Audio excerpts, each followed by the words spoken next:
examples like that, where there's a different kind of identity that's in a way more important to them than being Kashmiri. Same thing with Punchis, people from the Jammu region. They would not be considered to be Kashmiri by Kashmiris, but also themselves they would not particularly be anxious to be labeled Kashmiris. So it's inherently problematic, I feel. And then of course the third problem is the Kashmiri nationalism issue, which I fight. I'm not as tolerant as most of you people because I have to deal with them here, and they are so. Those groups are so hostile towards Pakistan that many of them are more hostile towards Pakistan than India. And I'm fighting them here because they are fighting me. So, I have a problem. I have a problem with that label, obviously, for a variety of issues. So I hope, this answered what the previous speaker was asking. The second thing about the database, and I'm right in the middle of that. In fact, I have a meeting tomorrow. We are purchasing a software that, like I had explained, and it's quite expensive. It costs about $12,000 a year in dollars. But if it allows a database of names to be automatically linked to their representatives in the Congress, in the Senate, I'm thinking even state level, because last year, you may remember, we managed to get that resolution from the New York State Assembly, essentially recognizing Kashmir as a dispute. And that was a major victory. So I think we need to go beyond Washington to the state levels as well. And so this software will connect every single person that gets entered into that database with the representatives on every level. And then if we have a letter writing campaign, a legislative alert campaign, it gets automatically matched. And to make it less cumbersome for people who might not have the time to write or think about it, we can generate the letters and then automatically merge them with the names, with the addresses, with the congressional district of the people in that database, and then prepare it for them. So all they need to do is email these letters, and then if they're really great, make follow-up calls.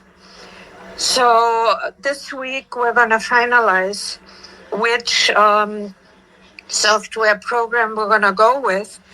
There are 3 we are considering, and I'm beginning to get some names, but of course not enough.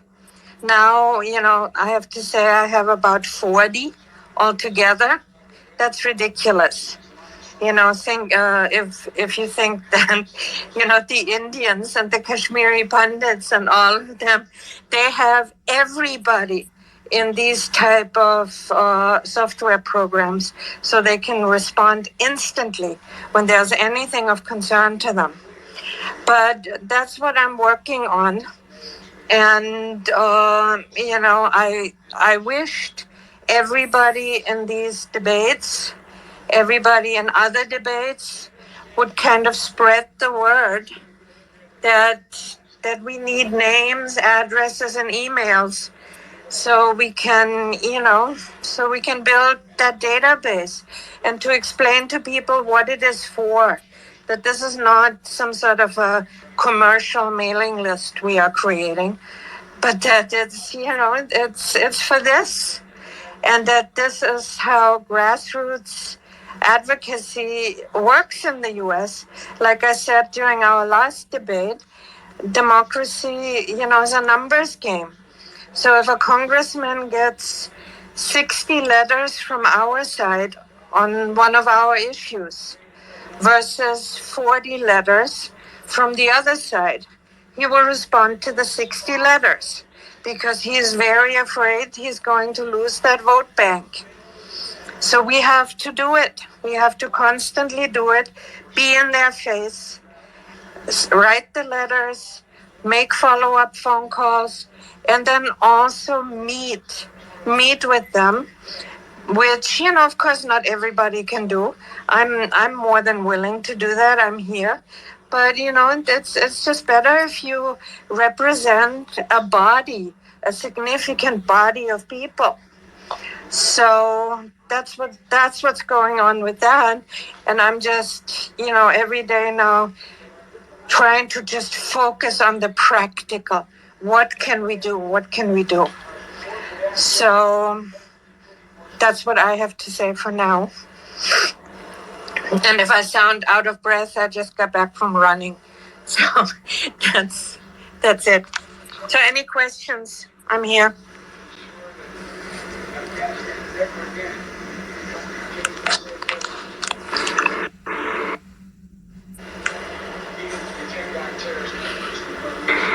So, I've been emailing our senators in New Jersey and my representative as well, and calling her every day. So, is that kind of the same? Like, are we sending physical letters or is it emails that we're sending?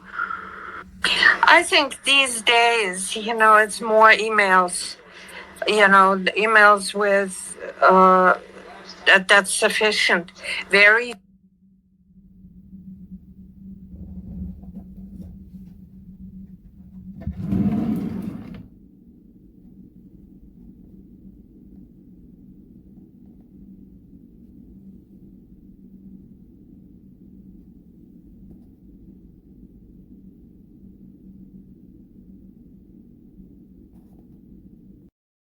Look at what he's done around the Palestinian issue.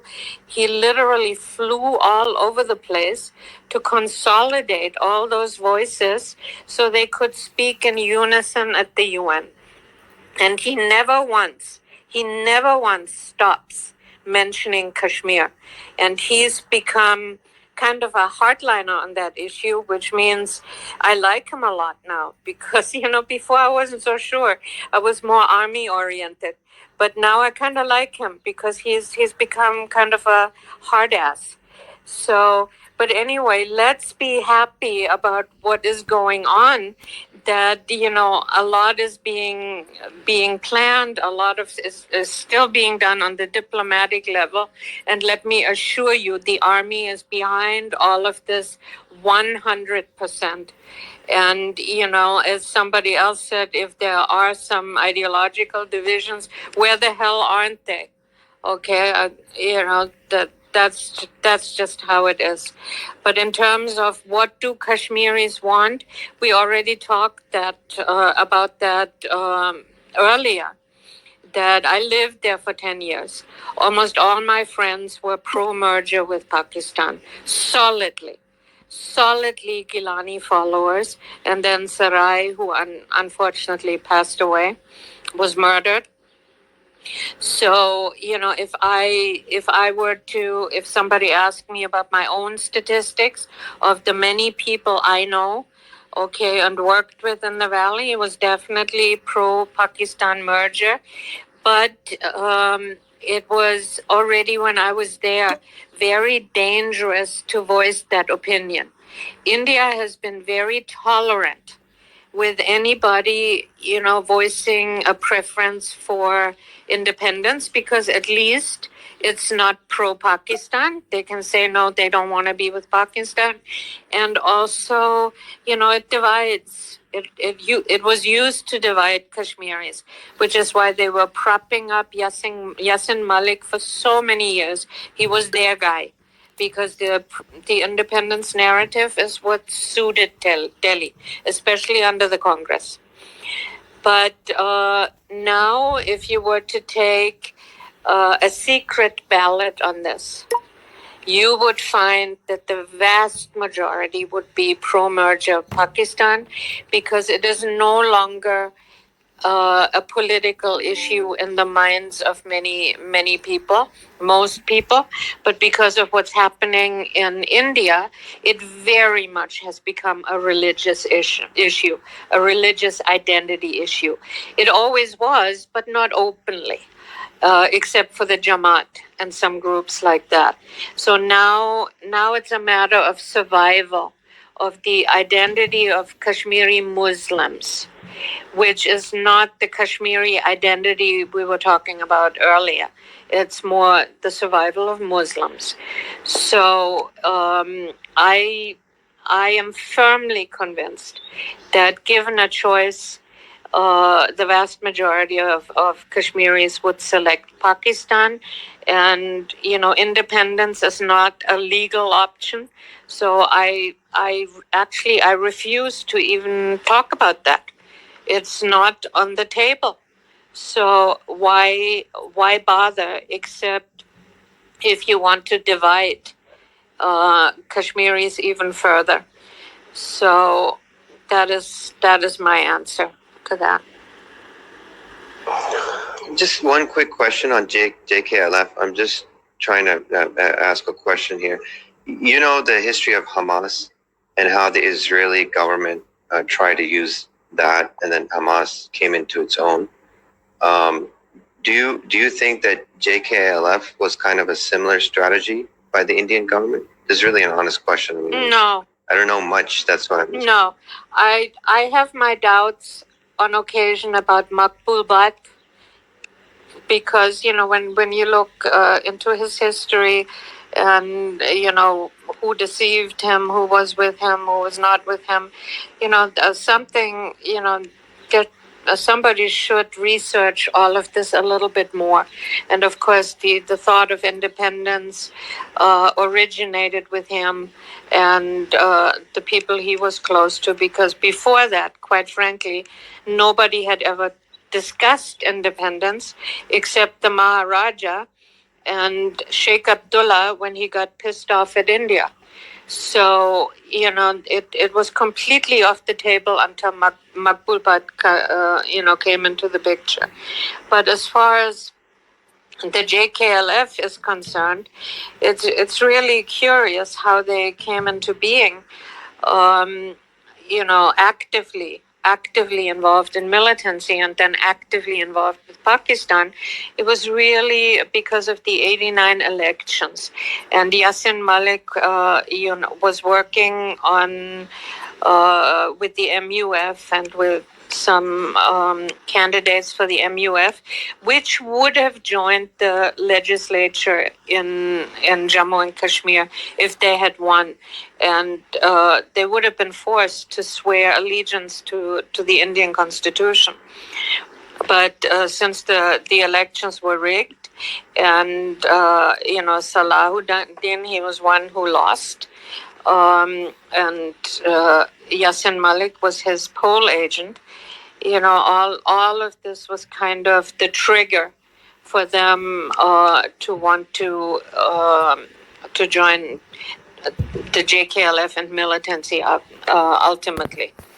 So it's interesting how all of this evolved, but it was more the rigging, which was done for a different reason, that caused it, rather than India actually supporting and planting, a militant group that was their own there.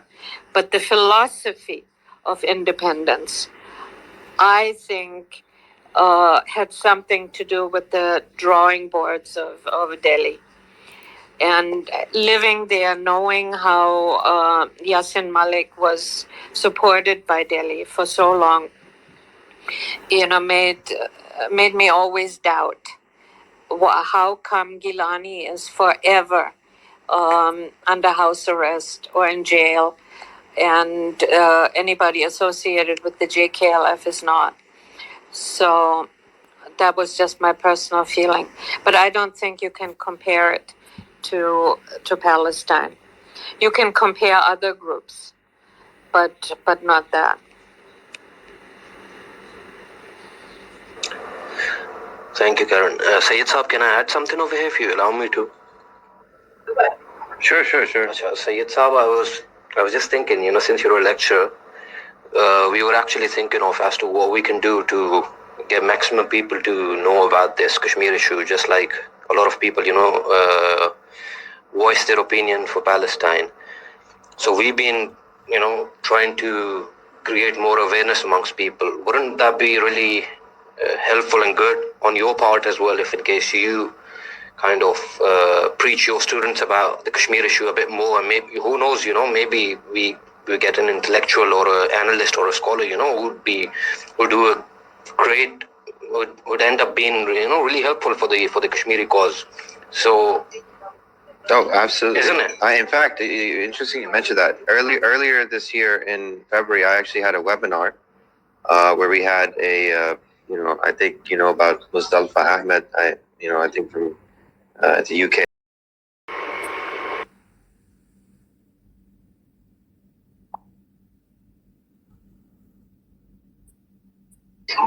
If I may pose a question, this is an open question because I look at the Russian foreign policy strategy at times, and I began to think about some of the things that Putin did in their foreign policy with what's going on in Ossetia and so forth. One of the things that they did is that they issued passports, and I don't know, it's just an open question here. I mean, this is an alternative strategy. I don't know if it's ever spoken about or someone talked about it.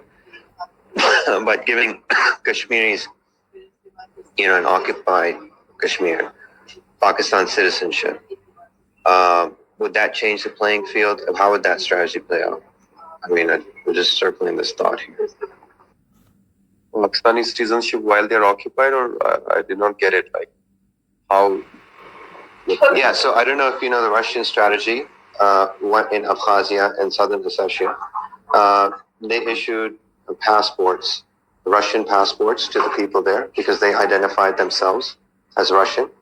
And that added the legitimacy for Russian support and action to support their claims and to provide them security guarantees.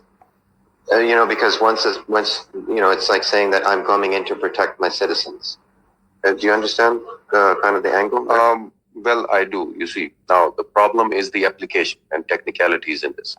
Now, if anyone from Indian occupied Kashmir has a Pakistani passport, how would he travel? He won't be allowed to travel. He would be put behind the bars. So it's good. I mean, emotionally, yes, this will be the best thing, having the same documents. But technically, right now, it's not feasible. I think that's the whole fight about. I mean, to get those, citizenship and those rights and, that freedom which the people of Pakistan enjoy, which the people of occupied Kashmir do not have. So the problem here is technicality. I mean, for example, if I have a Pakistani passport, would I be allowed from Srinagar airport to fly outside, to outside world? No. Maybe some people may have, passport in other countries, they can travel, but I don't think technically this is feasible. As a symbolic gesture, yes, it can be a good move. As an emotional gesture, again, I say yes, but technically and, it doesn't stand.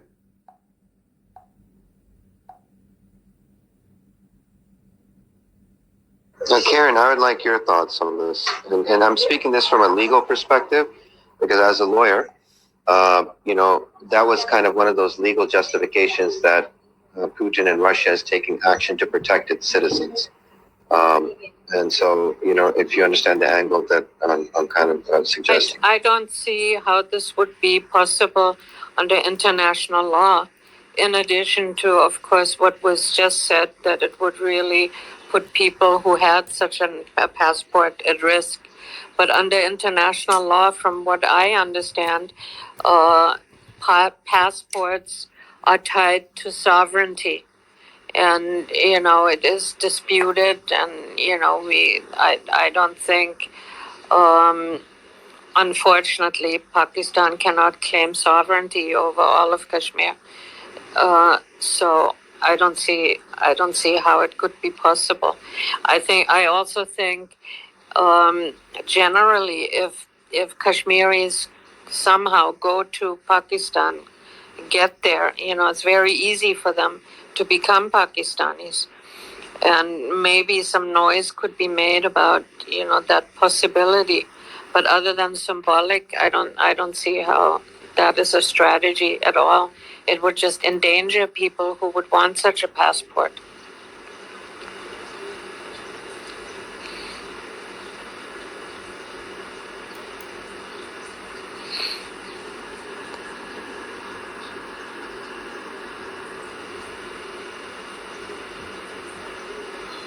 Is Kosher still over there or no?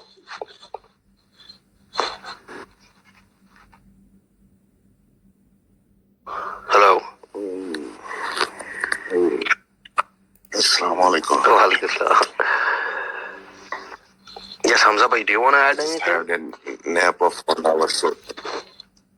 यार आज भाई मैंने दो ख्वाब मैंने अभी तक देखे जब से बात हो रही थी ना. I was sleeping. Trust me. Yes, sir. मैं मजाक नहीं कर रहा हूँ. मैंने देखा हम आजाद हो चुके हैं, ठीक है, और हम पाकिस्तान में घूम रहे हैं. It's not a joke, honestly speaking. हमारे रगों में बस यही है कि हम कब आजाद हो जाएंगे, ठीक है. अगर जब कोई आता है ना पाकिस्तान से जो हमें पाकिस्तान के ही खिलाफ कोई बात करता है तो उससे हमें बहुत तकलीफ होता है, क्योंकि हमारा अगर कुछ बैक है, हमारी जो ताकत है वो पाकिस्तानी है. क्योंकि आप सबको तो पता ही हमने कितना देखा है, ठीक है. तो हमें हमेशा एनकरेज कीजिए और एटलीस्ट हमारे सामने पाकिस्तान के खिलाफ ना कहिए कुछ, हमें उससे बहुत तकलीफ होता है. पाकिस्तानी के सामने कुछ भी कह सकते हैं, कोई परवाह नहीं, लेकिन खासकर मकबूजा कश्मीर के सामने पाकिस्तान के खिलाफ ना कहिए, क्योंकि ना जो उससे हमें पेन होता है, दर्द होता है. ठीक है माज भाई, आप कंटिन्यू कर सकते हैं. This is precisely the sentiment of the majority, the vast majority, I'd say, in Kashmir itself, occupied Kashmir. So that's one of the reasons, Sayyid Saab, agar aapko kisi ki koi baat buri lagi hai, to I apologize on everyone's behalf. Lekin sentiments jo hai yahan pe, it's just attend a couple more sessions and you're going to realize how they actually feel, and we're not trying to be defensive or anything, but this is how they perceive things to be, and I mean, as much as we try and criticize our policies or whatever, but they see us as brothers, and they see us as the only thing that helps them to resist on ground, against these occupiers. So, Hamza bhai, do you want to add anything to it? नहीं यार बस I think it's been a wonderful session, and I'd like to extend my deepest and warm regards to Moz bhai. Please do not take anything to your heart. We just reacted because we have been through it a lot now, so that is why. So we have to reach some definite conclusions regarding a narrative that we must create and frame, and the things we are supposed to do on ground. In short, how to organize. So thank you for joining the space, Mazbhai, and I hope that we'll have some more wonderful interactive sessions in the future. For now, thank you so much. मास भाई मैं और एक चीज यहाँ पे कहना चाहता हूँ, हमजा भाई, जो आप ऊपर ये देख रहे हो ना ये फोटोग्राफ, हालांकि मुझे बोलना नहीं चाहिए, ये मेरा रिलेटिव है, ठीक है, तो इसलिए फैजन ये सबसे यंग लड़का जो शहीद हो चुका है, तो ये देख के आप समझ सकते हैं. और अगर आपको किसी से भाई किसी की बात बुरी लगी तो मैं आपसे माफी मांगता हूँ, ठीक है, और हमें आपका सपोर्ट चाहिए कि हम आगे कैसे बढ़े, हम जो ये ऑक्यूपेशन को कैसे खत्म करें. तो आप प्लीज तैयार रहिए, और कल से सेशन के लिए आप कल से थोड़ा सा इसके ऊपर ना बात करेंगे. आप तैयार रहिए कि क्या क्या कैसे हम ऑक्यूपेशन को खत्म करेंगे. तो इंशाल्लाह आप इस चीज को बुरा ना लीजिए, आप पहली बार आए हमारे स्पेस में, तो आपसे बड़ी उम्मीदें हैं इंशाल्लाह. I just want to extend my appreciation कि आप लोगों ने मुझे एक तो मौका दिया बोलने के लिए, so I highly appreciate that. And honestly, I think what's most important for me, what I learned from this session, is actually listening to the voices of my Kashmiri brothers, and on that side to kind of give the actual ground reality and perspectives, and actually have clarified some of the things that I honestly I didn't know, like one of the things what Carin spoke about. And I think that's because of the noise that unfortunately the limited information that we do get in the public sphere.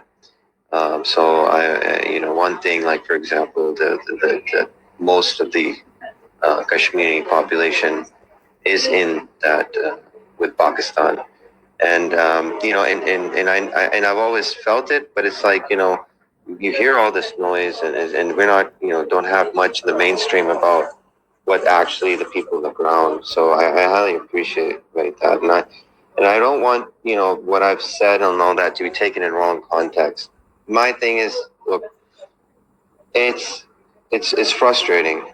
It's frustrating because like if you guys remember the Arab Spring, I'm pretty sure everybody remembers the Arab Spring. You have no idea when I was witnessing that.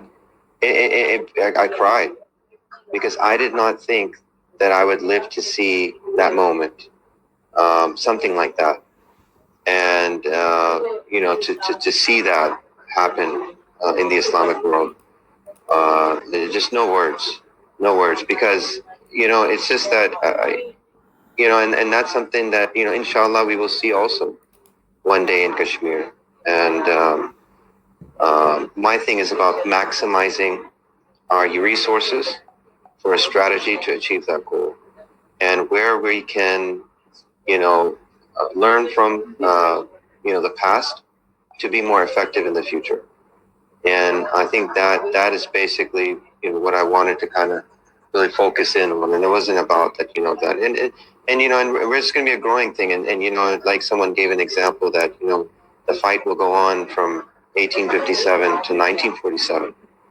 So, but we obviously, everyone who came after that learned many things from the previous, from the historical context. So again, I highly appreciate giving me the time to speak. Honestly, I feel like I probably spoke a lot. And I definitely will join this space, and if there's anything on our part. And my thing is to educate the youth in Karachi. And in fact, some of the students are actually on right now listening to this, because I joined the space and they've probably seen it.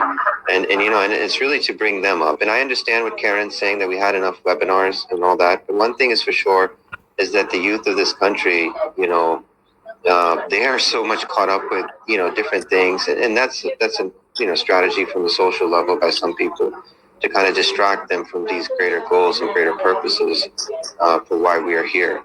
So they're listening, and Muzammil and Simran, I don't know if there's anybody else, but and that's something I think that's very important, because it's really going to be the youth. We're gonna go hand this off to them, and they're going to be the ones to carry this forward. So educating them and bringing them up to speed, and what things we should try, what have we tried, and what's going to work. So again, highly appreciate it, and no, I'm really happy that you guys spoke your part, and you kind of corrected me on certain things, and brought to light certain things, frankly, that I didn't know. And I appreciate that. I think further sessions will only clarify that further. So I'm glad that I have now this space where I can learn directly from you brothers over there. All right, thank you. On what's going on. All right, Carin, can you just conclude this session with your last words, and all of you who have the last words? Carin, can you hear me? Yeah, I can hear you, and I feel I've already taken up so much space.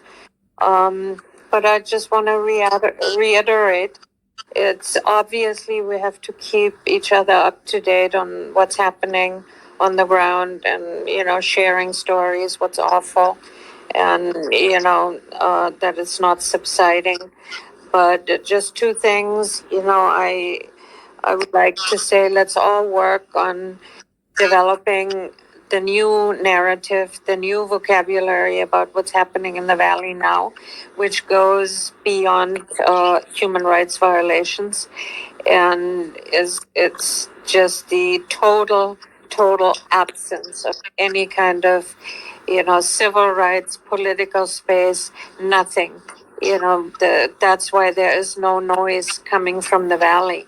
There's just noise everywhere else, but not from inside. Then maybe everybody can think a little bit, how could we create the bring back some of the spirit that had Kashmir erupt like the Arab Spring. And 2008 was just phenomenal. There were people out there in lakhs, and they weren't pelting stones. They were just out there. And how we could somehow bring some of that back and create confidence in them that if they did this, we would all, we meaning, Pakistan, our allies, we would stand by them. The OIC has already said it. If the Kashmiris rose up, they would be behind them. And other than that, just the practical stuff that I was discussing earlier, any help will be so appreciated. And I'm also glad to have found a pretty good team in this space. So thanks, everybody.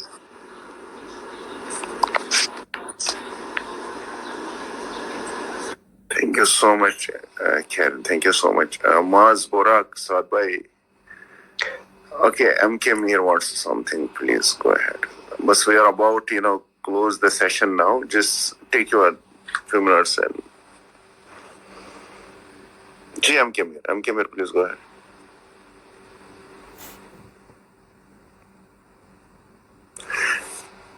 It's around 3 here, so 3 in the morning. So I have just final comments prior to going, and I will rather do it in Urdu because I have feeling. Just one-liner के because हम मुसलमान हैं, तो मुसलमानों के लिए सबसे अहम चीज जो होती है, जब वो एक रियासत के अंदर होते हैं तो उनका सुतून होता है हिफाजत का, जो उनकी सिपा सलार होता है, जो भी हमारे मुकर्रर किए जाते हैं इस्लाम के अंदर, तो हम उनको बैक करते हैं. हम कभी भी इस्लामिक जो थियोलॉजी के अंदर भी और ज्यूरिस्प्रूडेंस के अंदर है, उसके अंदर बड़े क्लियरली आपको बताया गया है कि आप अपनी फौज के साथ होते हैं और ये गुनाह कबीराओं में से काउंट किया जाता है अगर आप उनमें म्यूटनी या गद्दारी या इस तरह के एलिमेंट्स की तरफ जाएं. तो इसलिए मैं जो भी बैशिंग करते हैं ना आजकल पॉलिटिकली, ये बड़ा इजी हो गया स्लोगन. अगर वो थोड़ी सी इस्लामी मालूमात ले लेंगे ना, तो उसमें प्योर इस्लामिक नॉलेज के अंदर भी यही है कि आपको अपनी रियासत को भी बैक करना है, क्योंकि अब करंट सर्कमस्टेंसेस में रियासतें हैं, अभी वो वाला खिलाफत वाला दौर तो है नहीं. और दूसरे नंबर के अंदर जब कभी खिलाफत आएगी वो अलग बात है, मगर अभी जो है आपको अपनी फौज को, अपने इदारों को, अपने मुल्क की सालमियत के ऊपर कंप्रोमाइज नहीं करना चाहिए अवामी सतह पर भी. इससे क्या कहते हैं वो पैदा होती है, बददिली पैदा होती है, और इससे हमें बचना चाहिए. ये मेरा सिर्फ एक मैसेज था, मैं चाहता था कि ये दे दूं. थैंक यू सो मच साद भाई. आई थिंक MK Mir भी अब बात नहीं करना चाहते, तो ठीक है. मुझे लग रहा है कि I should close the space now. ये कल रात कब से 8-9 बजे से चल रही है. It was a marathon. ये बहुत बड़ी स्पेस हो रही है. It's been a successful journey today. बहुत अच्छा लगा. और सैयद भाई भी आपका शुक्रिया. माज भाई, Karen, thank you so much for bearing us for so much. No, I mean, thank you to you, Koshar bhai, for hosting the session as well. For everyone, especially Carin, Hamza bhai, Parag bhai, Saad bhai, Sayyid Saab, and all the students of Sayyid Saab listening as well. You guys are the future. You guys will have to work on the Kashmiri cause as well. For the better future, for a new beginning, to be honest. Inshallah, things are going to be much, much better. And just, you have an amazing mentor in front of you. just follow him. And Sayyid Saab, I'm sure you're going to be a good leader, and I'm sure you're gonna be really effective and helpful in the Kashmiri cause as well, inshallah. تو سارے اپنا خیال رکھیں. It was amazing joining this session. اگر کسی کو کوئی بات بری لگی ہے, I apologize for the discomfort, inconvenience, if at all. Nothing was intentional. سارے اپنا خیال رکھیں, اور کشمیر زندہ باد. کشمیر بنے گا پاکستان. ہم کیا چاہتے ہیں؟ آزادی. آمین آمین یا اللہ. All right. Okay, I'm Kamir. Please speak up. You have been waiting for so long. Sorry. G. Sorry, finish. میں روم کے اندر ہوں, میں بول نہیں سکتا, میرے کولیگس ہوئے. اچھا کوئی نہیں. یہ بھی آکیپیشن ہے. اچھا چلو. نہیں, یہ آزاد کشمیری ہے اور یہ جاب پہ. مجھے وہ جو اپنا ایک ہے نا, کیا نام ہے اس کا, شپرڈ نے بھی مجھے یہی بات بولی کہ with colleagues so I cannot speak up. میں نے کہا کوئی نہیں, ٹھیک ہے. باقی لوگ سب کو میری طرف سے شکریہ. تو اب یہ اسپیس ہمیں بند کرنی ہے. تو say the word. اللہ حافظ. اللہ حافظ. اللہ حافظ.